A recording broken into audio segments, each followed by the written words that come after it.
Hey guys. Hello. Hola. Let me be careful on this little stool I have in here before I fall over. Hi. Alrighty, you guys. I'm so excited to see you here. I'm just waiting for a second for everybody to come in. Hey, Made with Melanin. All right, Ted. Okay, so I'm letting you guys file in. You guys, we have Bakari sellers. You guys already know Bakari from CNN. You see him all the time on CNN. But there's so much that you don't know about this man. And he's done accomplished some incredible things in such a short time. We have a lot of questions. I also have a lot of questions that you guys sent in. If you don't already know, whenever you go to AMERIE'sBookClub.com, you can see where you can ask the author. So you can basically submit your questions, and I'll make sure I print them out and pick through quite a few so we have them. You can always ask in the comments as well, but it's a good time it's a good way for you to make sure that you're getting your questions answered. I'm cheesing right now because I'm just so excited. Yeah, let's just get right into it, right? If you haven't already picked it up, if you haven't read it yet, no worries. There's so much to learn about him. This is his memoir. It's My Vanishing Country, published by AMERIE'S. So if you haven't read it, it's not like a spoiler alert or anything. You're fine. Go ahead and pick it up. Go online and grab the ebook if you can, or order the hardcover right now to join in. And definitely don't be afraid to holla at us right now. Okay, so we're gonna connect Bakari in. There we go. Alrighty. I'm wondering if Bakari cut his hair, because I noticed in the last few. Oh, you did cut your hair. I did. I know. No, the young Marvin Gaye look is no more. I know. You know, it's funny because I was telling my husband, I was like, I didn't realize how so many people are dependent on their barbers. He was like, yeah. So your husband will tell you the same thing that I say, that there are two people we won't cheat on: our wives and our barbers. So while we were in COVID, there was nothing else. And Ellen was like, I saw Savannah cut LeBron's hair. Do you want me to cut yours? And I said, no, please not. I was like, look, I can do it. I'm an artist. Like I see like that. He's like, I was like, I can do it. And I do a pretty good job. I do the edge up. I can definitely edge him up in the back. I told him, trust me with the fade. I said, I can do it. I know it. But there was one time we heard, ooh. Well, I'm glad that he is. You guys are further along in your journey than me and Ellen. I can tell you that, because I was like, there's no way that with your shaky hand, you're touching my head. I cut his hair. I cut our son's hair too. I'm like, how's your little man doing? He's great. He is 25 months old. Thanks for asking. And he's so smart, and you realize man, it's just so many things. And during this time, so many things I see, I literally have to just get up. How many now, Anne-Marie, how many months are you going to count now? You just said 25 months. How many months? All right, look. That sounds like 2 years old to me. I mean, are you going to be one of those parents to say he's 49 weeks and I got to do the math? I mean, 49 months. How old is he? He just turned 2, but I still like to say months sometimes, because I'm like, well, he's different from 2.5 to, how old are your twins? They are 18 months. Oh, wow. And I have 18-month-old twins, and I have a 15-year-old daughter. Yeah, and so we're going through, Kai is 15 years old, and it's a lot, because I swear, like around 12 or 13, like a spaceship came and picked up my teenager and took her away and replaced her with something else. She's changing so rapidly right before my eyes. Wow. It's funny because I think about how fast kids change, and how for them being a 3-year-old, 4-year-old to say an 8-year-old, 10-year-old, now she's 15 to 21. 15 to 21 is like a lifetime. For us, it's like, oh, I was trying to get things done in like 7 years, making some moves. For them, they're like, wow, I remember the old days, like 7 years ago. Exactly. Their sense of perception is like, she looks at these twins like she's a grandma, and I'm like, no, you're just 15 years old, but she's driving now, and so just watching this different age group is surreal at best. Wow. And big ups to you guys. I know it was very harrowing, the deliver. If you guys haven't gotten to that part yet in the book, or if you are still going to get the book, because you can get the book right now, ebook. That's right. Pick it up. Yes. You Pick it guys up, want Audible, ebook. I narrate it myself. So yeah, definitely. And thank you for your support. And thank you for, I know before we jump in, let me just say thank you for lending your platform to, the up and coming artists, to other people who are trying to do great work. You don't have to do this. And so by you doing it and utilizing your platform, I just want to say thank you. Oh, thank you. I appreciate that so much. And it's a pleasure for me. I mean, I'm a big book nerd. So as you can see, I'm a big nerd. So to me, this is something so exciting. And it's the thing that I really love to talk about. Most of the time I'm talking about books in some way, shape, or form. Somehow I'll slide those in Yeah. there, conversations. But I also thank you for the work that you do. I think most of us have seen you on CNN, and I realized after reading your book that that just skimmed what you've done Yeah. and who you are. And I want to get into that because I think people just don't, they just don't realize. They don't realize how much you've Yeah. done. We are complicated beings, and it's just like when people see you, and they just think of you as music, but you're so much more. I mean, you're a wife, you're a mother, you're things that are even more important than what they see you and know you for. I have an amazing job on CNN because I'm able to speak my truth to power. I'm from a small town, as I write about, with 3,300 people. And every night when I'm on Don Lemon or Chris Cuomo, I'm speaking to 1 million of my closest friends. So just imagine coming from a small town where everybody literally knows your name, to going out and being able to speak in front of the world. And it comes with an awesome responsibility because there are not that many Black folk in media. I mean, if you think about the number of primetime anchors we have in either cable or broadcast news, we just elevated ourselves to 3 recently. It was Lester Holt and Don Lemon for the past 3, 4, 5 years. And now we finally have Joy-Ann Reid, who is joining those ranks. Shout out to Joy. And so when myself or Angela or Van or on TV, or Tiffany Cross, or Brittany Packnett, there's really no off nights because, especially for me as a Black man, I say this with every ounce of humility I have, that they will look at other Black men with the image of me. And so if I have a bad night, then they cast that image on other people. And so I just do the best that I can every single night. I was just having that conversation with someone about how whenever you're not you don't belong to the group in power, whether that's your gender or race or anything, it's somehow we all represent each other. And it's not fair.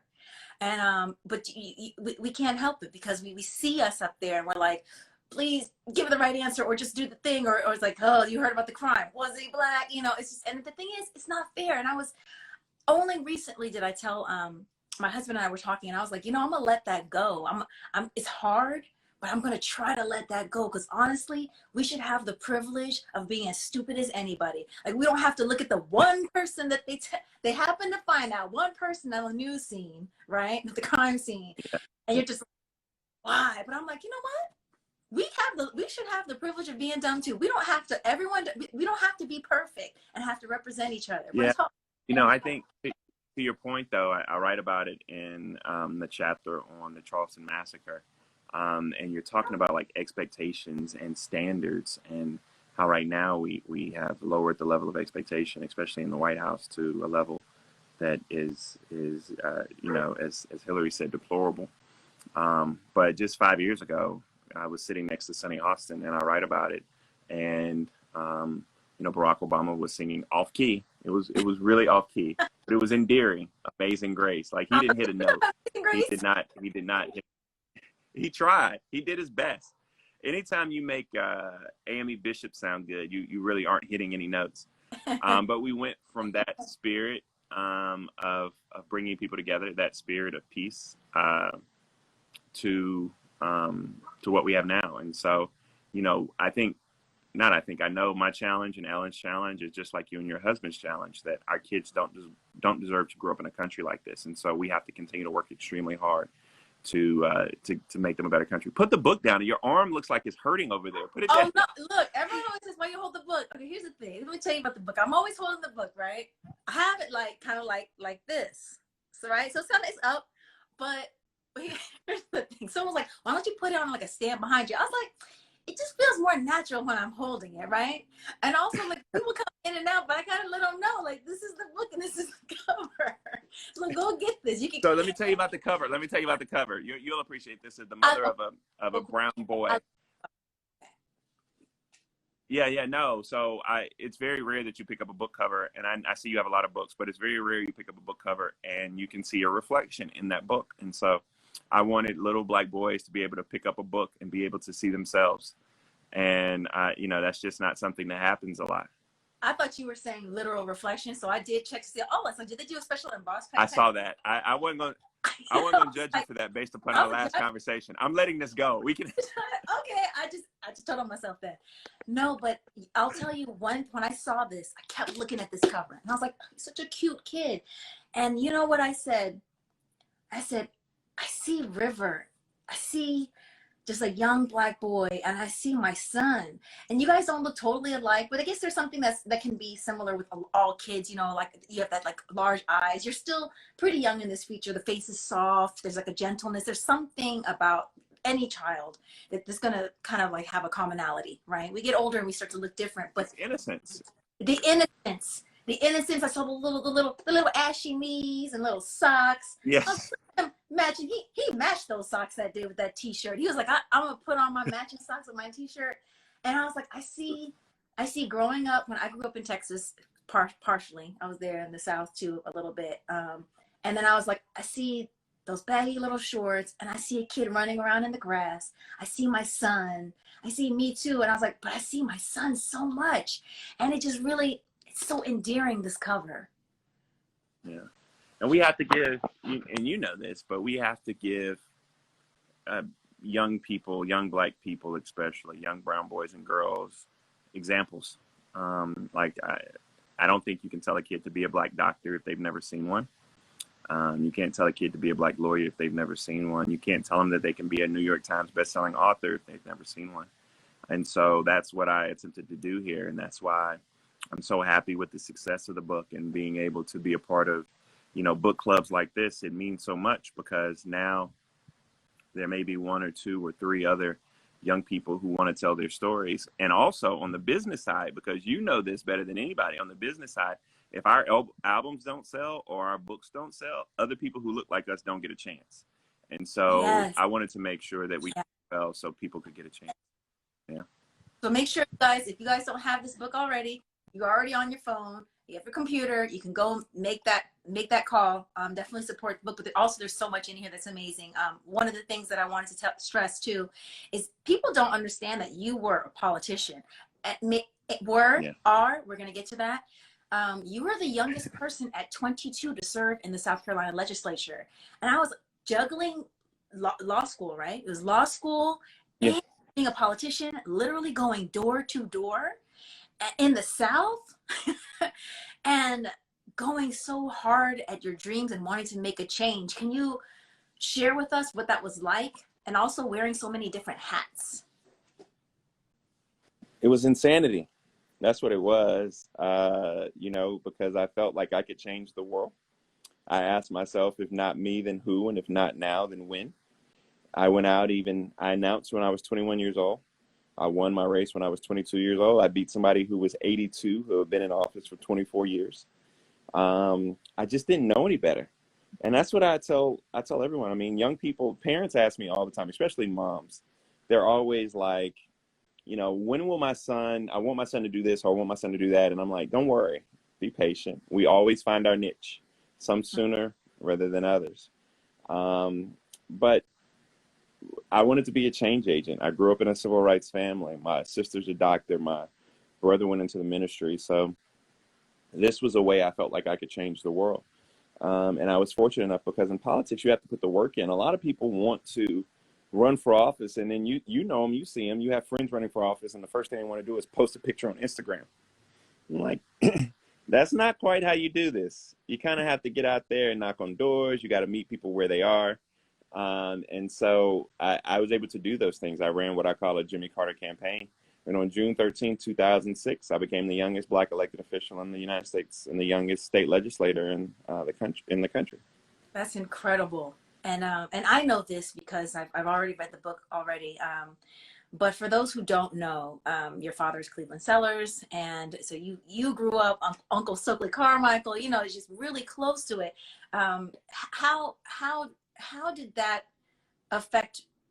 Because most people don't go. They might say one day I want to, but you started so early and so quickly. Do you feel like that was a big, I guess, a big push? It's almost as if the path was already set for you, right? With your personality too. Yeah, but it was no pressure. It was a push, but it was no pressure. You know, my father said that you guys could be a change. You guys could be anything you wanted to be, but you had to be a change agent, right?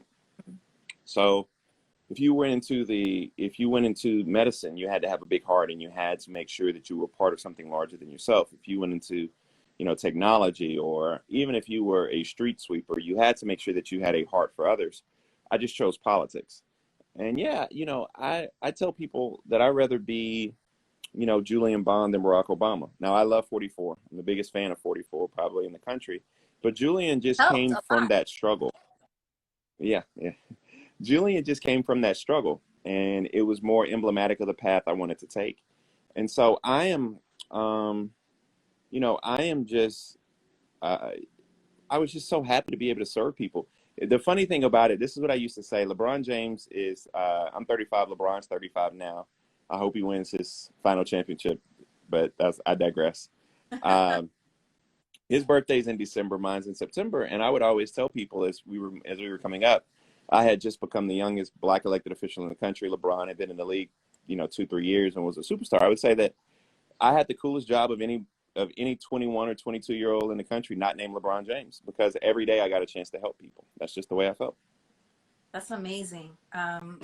And it speaks a lot to your personality too, which is just like, I always come back to when you were saying how easily you cry. I've caught you crying a couple times on CNN, and I was crying right along with you. But then when I was like, oh, okay, it Good. makes sense now. How you said, So what did your husband say when I was crying? Though that's the real question. What was your no, husband? like, look, one of the biggest things we were like, when we raise River, we don't want to be like, come on, you know, okay, here's the thing. I'm just keep it all the way real. Before he was born, I would be like, oh, I'm pick that up. And I was like, don't pick up that snail. I was like, I grew up playing with snails and all this. There's all kind of like bacteria, viruses. You don't know this stuff. I was like, it's fine. I hope you don't do this to River when he's born, because I'm gonna tell him you're gonna buck up. He's crying about not wanting to go out there. Get out on that field. I was like, I don't know whips. No. You're gonna buck up. And then I'm like, oh, he got the woo woo. Oh, and I was like, so It's that change. Yes. Trust me. like, you My can wife. cry. You can cry. He'll say, My don't cry. wife was my little boy. It's okay. You know what I say? I mean, Okay, it's I'm it's like, okay. And I think, try not to do those gender things to him. yeah. And it's especially with, you know, with black men, I just, the reason I wrote the chapter on anxiety is because I wanted black men in particular to be comfortable because of the pressures and the stress that you face every day. I just wanted you to be comfortable in your emotion. And I wanted people to know that I have a beautiful wife, a beautiful family. You know, I'm on CNN. Now we have this amazing book project out. We're doing everything. But even I have moments where I call it getting stuck in my head. And Yala Van Zant said it's being stuck in your head without adult supervision. She's brilliant. And I just wanted people to know that it's okay to talk to people. Most black men think the only, kind of to make this conversation full circle, the only person it's okay to talk to is our barber. But I wanted us to know that we could actually have a conversation with like other professionals. Yeah.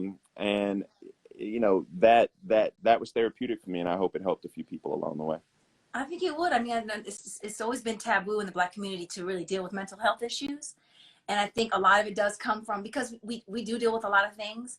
And there's some things that there's a certain fragility I think people don't see, because we're just like, and they're like, oh, it's so terrible. You have to be so much better. I'm like, well, you got to do what you got to do. You got to be 10 times better. It is what it is. No time feeling sorry for yourself. They wonder why kids sometimes might be considered arrogant when they're in sports. It's not that. It's that you just got to believe in yourself because you have to. At the same time, I feel like our community suffers from a lot of trauma, just in general, overall, Yeah. generational trauma. And I feel like getting to a point now where it's okay to talk about it, and it's Well, I acceptable mean, without being seen as weak. you're so right, and you know, that's what this book is about. This book is about the pain of the Black experience, but also the perseverance, which you articulate so well. I mean, either in your writings or your IG posts or your music. I mean, it's not just about the pain. but you also have to show people the overcoming and the perseverance, right? And that's the experience of being Black and of color in this country. And so I do my very best in this book to outline from Emmett Till and my father's generation all the way through the pain and the trauma that it is to be Black right now. You know, that there are individuals who are way smarter than I who write about PTSD as being a post-traumatic slave disorder. Just talking about the 401 years that emanate, and when you have a people that come through slavery, Jim Crow, police patrols, the lynchings, the brutality, the beating, all the way to what we see right now, it's hard not to get down. And so that is why I hope when Black folk read this book, they get a sense of pride. And I hope when white folk read this book, they get a sense of understanding. That's my goal. I think one of the biggest things is just existing. And like you said, by being an example, being a living example. You know, some people feel like, oh, well, what can you do? You can do a lot of things. You can go out and be an activist, but sometimes it's just the sheer fact of your presence that lets someone else feel like they can be there, they can get there. There's a goal, and there's something to be said about being able to persist through one situation. And it's like you may not have to, just being there, just making it, just saying, hey, I'm a politician, New York Times bestselling author. Hey, I've been in the state legislature. Just by existing before you even do anything can help open doors for people. So, I mean, you bring up a great point. There's a kid named Jacob Philadelphia who was 4 years old. I talk about Jacob all the time. And he was casket sharp. Now, that's what we say down south. I heard you say Texas being part of the South. I let you get away with it. It ain't really the South, but we let y'all. We'll let y'all. Okay, I was also Texas is like. That kind of counts and doesn't count. So, okay. Yeah, so Texas is like, when you come over to Louisiana, then you're in the South. Texas is like in the lower Midwest. Okay, that's what we call it, the lower Midwest. All right. But Jacob was casket sharp, as we say. That means that he had on his fresh white shirt, his black slacks. He had on his black shoes. They were shined to a T. And he got a chance to go in the Oval Office and speak to Barack Obama because his parents worked for the president, and they were actually, they were retiring. And so he went in, and Jacob got a chance to ask the president one question, and he said, "Does your hair feel like mine?" Oh, and so that's when Barack Obama leaned over, and Jacob reached up and touched his head. And that picture was probably the second most powerful image coming out of the White House. And the reason being is because it showed little black boys and girls throughout the entire diaspora all around the world that you could be the most powerful person in the world, because Barack Obama's hair it had a little kink, just like Jacob Philadelphia's. And so that's to your point, being there. I love that. That was such a poignant image. I remember how I felt when I saw President Barack Obama walking, because I had to correct myself, because it would really irritate me when people would not put the president before his name. I would get so angry. But he would just walk across the stage, and I was like, nudging my husband, I was like, look at that. Say, Black man. I was like, that's the president. But I love to see that. I wanted to ask a couple of questions, because we did get some submitted questions relating to politics. Let's do it. It touched on what you mentioned before. This is from Bon James. He's an avid reader as well, big member of the club. What advice would you give a young Black man striving to make moves towards success, but who may lack the privilege of being in proximity to power or doesn't have access to an influential network? So those things are very important. And so let me give advice to two groups of people. One is, let me give advice directly to that individual. And so a lot of times by reading not just My Vanishing Country, but by reading James Baldwin or Benjamin E. Mays, by even reading Barack Obama, Eddie Glaude's new book on James Baldwin, Mark Lamont Hill's Nobody, by just having this insatiable desire to learn as much as possible, you can actually build your own community through the words from the pages. That's first. Second, I believe in not extracurricular but co-curricular activities for young people. And so one of the things that I did was I had internships, and I would encourage that person. I worked for Congressman Clyburn and Shirley Franklin, two individuals I write about in the book. And so even if you are in high school, then you can intern or volunteer for a local city council or the mayor or whomever it may be. Or if you're in college, you can, the CBCF, the Congressional Black Caucus Foundation, you can work for a congressman on the Hill. You can gain that experience and you can help build your network and kind of see the inner workings. And so that's what that individual can do himself. To Vaughn's larger point, though, is that like I always go to being a product of the proverb, it takes a village to raise a child. And we have to do a better job of being examples for those kids who are not as blessed as we are. You know, River is going to go into a school and have a cohort of friends or family where he is extremely blessed. And your task and my task as well, not just for River, but for also Sadie and Stokely and all of their cohort, is to make sure that we are part of that village. And we, you know, in church, you know, the preacher always says, stand in the gap. We have to stand in the gap for individuals who do not have that village.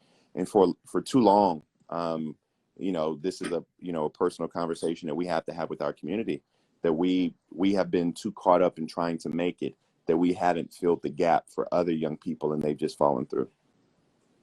Yeah, I'm just letting that sit in there a little bit. Let it sizzle in your spirit, in the words of Country Wayne. Let it sizzle in your spirit a little while. Spirit.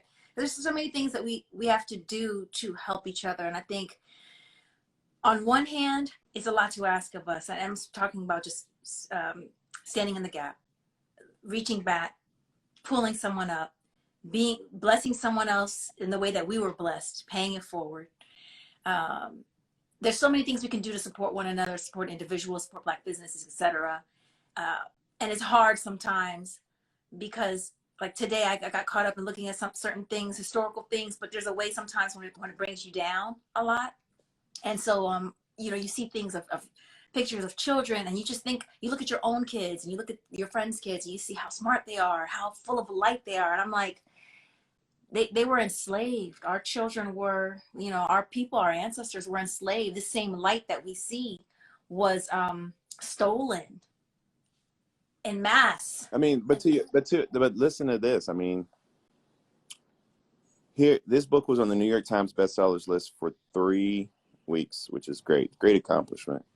But every time somebody asked me to sign that book, you know, I flip to the, you know, second, third page with my name on it and I sign it, but I'm signing a name that's not my own. I'm signing a name that was given to my family by the people who owned us. And so when people ask you about the concept of race and how deep it is, just think about your name, you know, and think about the fact that we still carry a name from those individuals who enslaved our family.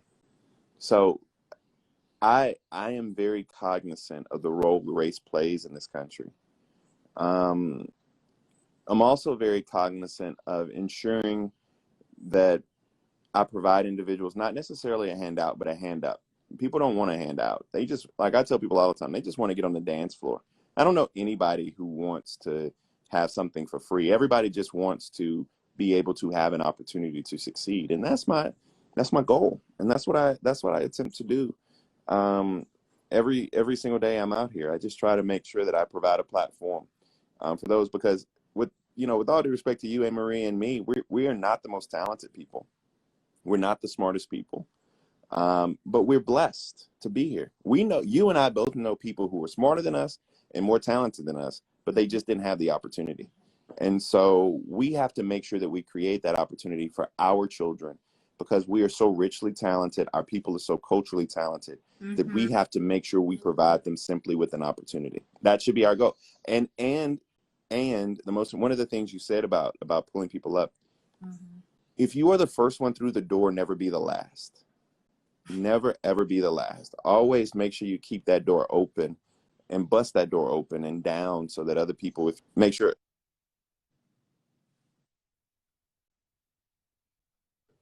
other women can come through.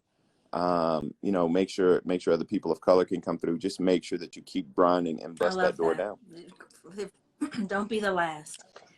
There's another question too, relating to voter suppression.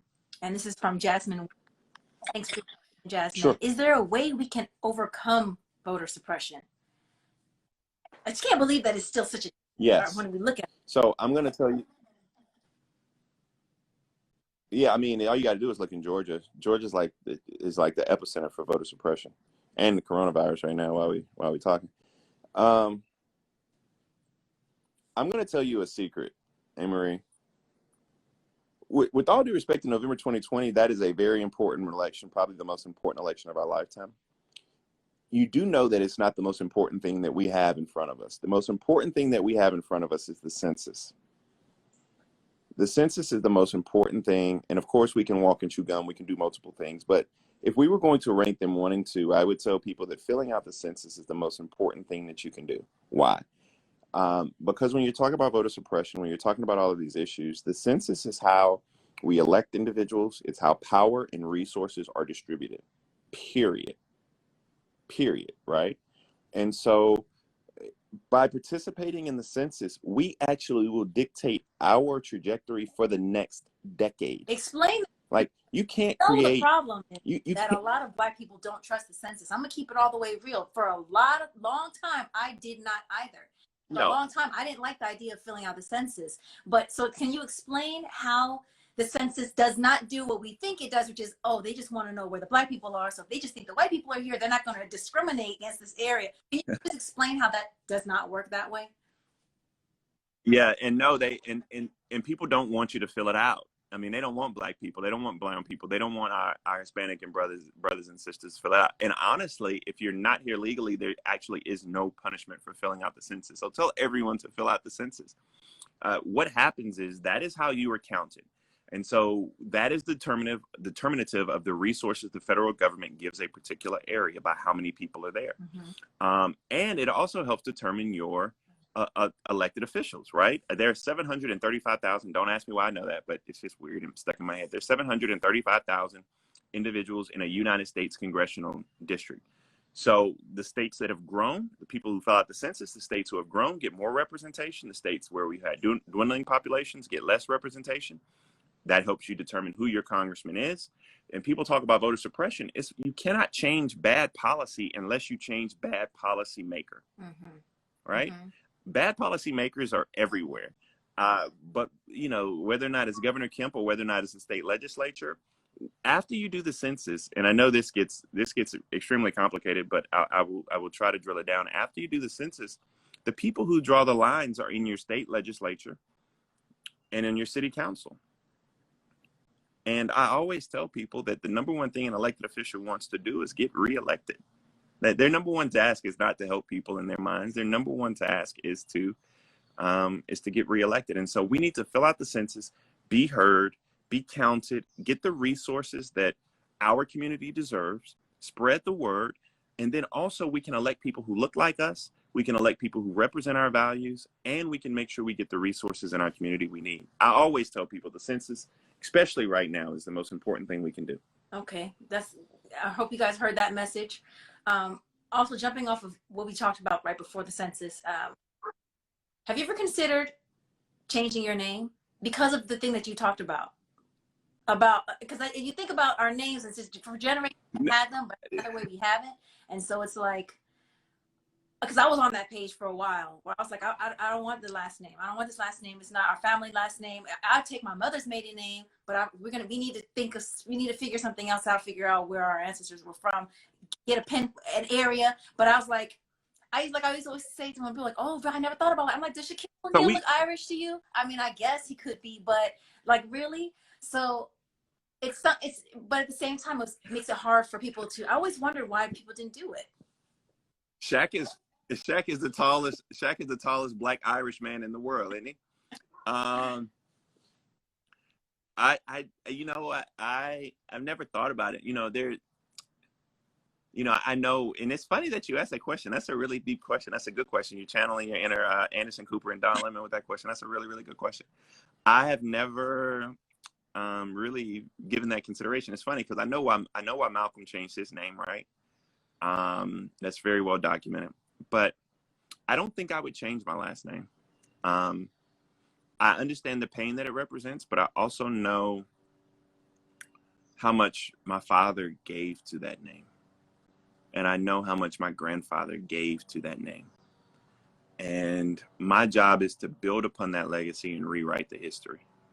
And, you know, one of the things we have to do, and one of the reasons I wrote this book, is because we come, and you do this so well through your music, right? Like, we come from a people of storytellers, right? It's not just, you know, you don't listen to Amerie to, you know, if you're down at Visions. Well, I don't know if Visions it don't even exist no more in Buckhead, but if you're down in Visions, you're not listening to Amerie just to, you know, it's at 11:30, 12 o'clock at night trying to figure out what the next move is. You're actually, you know, listening and learning and falling in love and doing all of those things. I just ran around and around there. I know. I love Atlanta. But my only point is that we come from a people of sharing stories and sharing our culture. And that's why I wrote this book, because I want more people to be able to tell their stories. And my father's story and the pain that he went through, and my grandfather's story, my grandfather is a veteran, you know, everything that they went through, I want to continue to build on their legacies. And so I probably wouldn't change now, maybe 3 generations ago, but we're still learning so much about who we are. You know, there were so many Black folk who didn't know about Juneteenth until like 3 weeks ago. There were so many Black folk who didn't know about Tulsa, let alone white folk. Didn't know about. I knew when I was a kid. Because so you knew. They gave y'all that holiday. You knew. I was in Texas, though, they still think barbecue is like brisket. Brisket is not like barbecue. I don't know what y'all doing down there in Texas. That's the Southwest. That's not the South. Okay, we got to make that clear. I'm not a barbecue connoisseur. I don't really like barbecue, but I like barbecue ribs. I like barbecue ribs. I like Korean barbecue. But I don't like all the barbecue sauce, barbecue chips. I'm like, I don't know. Yeah. But I'm also a pumpkin pie. Did you just compare barbecue to barbecue chips? That's not the same thing. Barbecue and barbecue chips are not the same thing, Amory. Bakari, I just want to say thank you so very much. I know you've got a million gazillion things that you got to do, but thank you so much for just popping in and just chilling with us and talking about your fantastic book and your fantastic life. And I feel like I'm getting on to thank you for your service. I want to thank you for your service. Thank you so much, though, for being a light, for being a great example for kids, you know, like your twins, like River, and your daughter. I forgot her name because I'm so bad at remembering names. That's why your kids are the twins. Sadie. Sweet Yes, Sadie. the twins. Sadie, Stokely, and Kai. Yes. Stokely and Kai. Yes. Yeah, you're just such a great example for them and for River as well, and for all children watching the television and seeing that they can dream to do the same thing, and there are no limits to their imagination. And also for us adults, you know. I'm only 22 years old, but you know, it's also so great to be able to see someone making change and to keep us feeling heartened, because we do see so much, and for us to see that there's a lot of hope as well. And I've been holding this book. Well, thank you for like I said at the beginning. I mean, you didn't have to give me this platform, and so I am grateful for you sharing your platform with me. And this conversation was fun. It was dope. And whenever you want to do it again, I'm down. And you know, I'm so proud of what River's going to be. So I look forward to meeting River at the top too, and some more music from you whenever that happens. God bless. Thank you. Yeah, more coming. Thank you so much. Good. All right. Thank you. Have a good day. Bye, guys. Thanks for joining us.